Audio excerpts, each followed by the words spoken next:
اعوذ باللہ من الشیطان اللعین الرجیم بسم اللہ الرحمن الرحیم۔ میرے واجب الاحترام مومنین و مومنات، السلام علیکم ورحمۃ اللہ وبرکاتہ۔ مومنین کرام، آج بہت ہی مؤثر ترین وظیفہ آپ تک پہنچانے کی سعادت حاصل کر رہے ہیں۔ قرآنی وظیفہ ہے، چند آیات کا وظیفہ ہے۔ اتنی بابرکت آیات ہیں کہ جن کی برکت سے پروردگار ہر روز پوشیدگی میں 70 مرتبہ نظر رحمت کرے گا، ہر نظر میں آپ کی 70 حاجتیں پوری کرے گا۔ امام محمد باقر علیہ السلام سے روایت ہے، فرماتے ہیں کہ جب پروردگار نے ان آیات کے زمین پر نازل کرنے کا حکم دیا تو ان آیات نے عرش الہی کے ساتھ لگ کر کہا، پروردگارا تو ہمیں گناہگاروں اور خطاکاروں کی طرف بھیج رہا ہے۔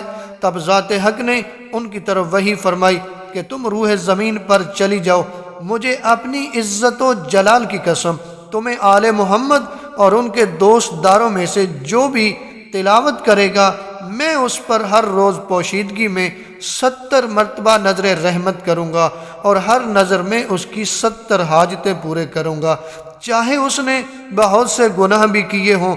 ایک اور روایت میں تو یہاں تک ہے کہ جو شخص ہر نماز کے بعد ان آیات کو پڑھے تو میں اسے خطیرہ قدس میں ٹھہراؤں گا، خواہ وہ کتنا ہی گناہگار کیوں نہ ہو۔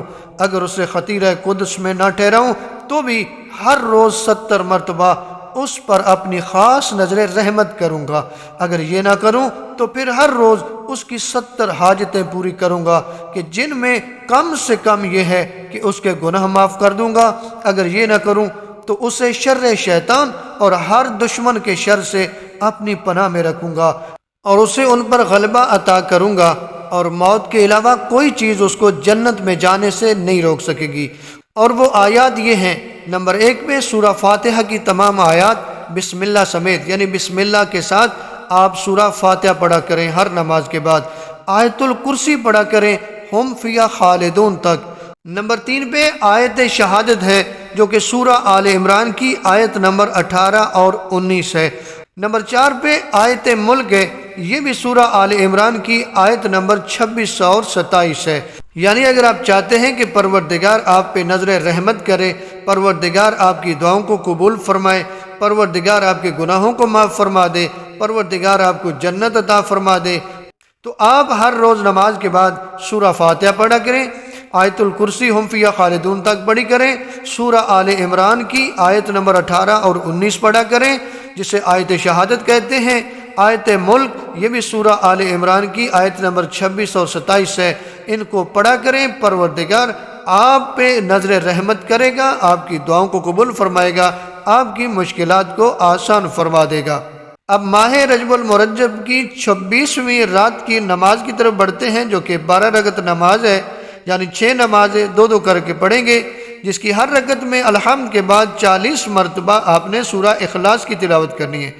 ایک اور روایت کے مطابق سورہ اخلاص کو 4 مرتبہ بھی پڑھ سکتے ہیں۔ پروردگار انشاءاللہ آپ کی دعاؤں کو قبول فرمائے گا۔ 26 روزے رکھنے کا کیا ثواب ہے؟ نبی اعظم صلی اللہ علیہ وآلہ وسلم فرماتے ہیں کہ جو شخص ماہ رجب المرجب کے 26 روزے رکھے گا تو پروردگار اس کے لیے عرش کے سائے میں در اور یاقوت کے 100 محل بنائے گا۔ ہر محل کے سامنے بہشتی حریر کا سرخ خیمہ ہوگا۔ جب لوگ حساب و کتاب میں مشغول ہوں گے تو یہ سکون اور اطمینان سے یہاں قیام کر رہا ہوگا۔